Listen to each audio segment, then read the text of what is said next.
बिल्किस बानो के मामले में आज सुप्रीम कोर्ट ने केंद्र और गुजरात सरकार दोनों को करारा झटका दे दिया है। कोर्ट ने मामले के दोषियों की रिहाई पर सवाल उठा दिए हैं। साथ ही गुजरात सरकार की शक्तियों को लेकर तीखी टिप्पणी भी की गई है। तो क्या है फैसला सुप्रीम कोर्ट का, देखिए इस रिपोर्ट में।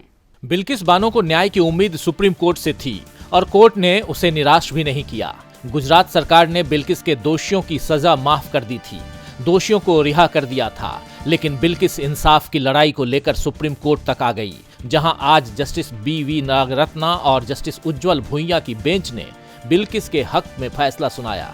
यूनानी दार्शनिक प्लेटो के कथन को कोट करते हुए सुप्रीम कोर्ट ने कहा कि एक महिला सम्मान की हकदार है, उसका पद या धर्म जो भी हो, क्या महिलाओं के खिलाफ अपराधों पर सजा में छूट दी जा सकती है। कोर्ट ने इसके आगे ये भी कहा कि सजा बदले की भावना से नहीं बल्कि रोकथाम और सुधार के लिए दी जानी चाहिए। एक डॉक्टर सिर्फ तकलीफ को देखकर नहीं बल्कि मरीज के भले के लिए दवा देता है, इसीलिए अगर कोई अपराधी सुधर सकता है तो उसे मौका मिलना चाहिए। दोषियों की सजा माफी के पीछे यही धारणा है। इस टिप्पणी के साथ गुजरात सरकार के उस फैसले को रद्द कर दिया जिसमें बिल्किस के 11 दोषियों को रिहा करने का आदेश दिया गया था। सुप्रीम कोर्ट ने सभी 11 दोषियों को 2 सप्ताह में सरेंडर करने का निर्देश दिया है। कोर्ट ने कहा कि दोषियों ने रिहाई के लिए सुप्रीम कोर्ट को भी गुमराह किया। कोर्ट ने गुजरात सरकार की शक्तियों पर भी सवाल उठाए। सुप्रीम कोर्ट ने कहा कि हम गुजरात सरकार को शक्तियों का दुरुपयोग करने के आधार पर सजा में छूट देने के आदेश को रद्द कर रहे हैं।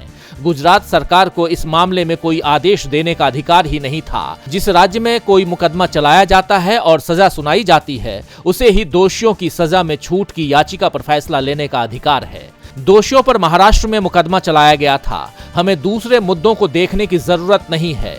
इस मामले में कानून के शासन का उल्लंघन हुआ है क्योंकि गुजरात सरकार ने उन अधिकारों का इस्तेमाल किया जो उसके पास थे ही नहीं और उसने अपनी शक्ति का दुरुपयोग किया। फैसले के आखिर में कोर्ट ने कहा कि कानून का शासन कायम रहना चाहिए। चूंकि छूट के आदेश रद्द कर दिए गए, इसीलिए स्वाभाविक परिणाम अवश्य आने चाहिए।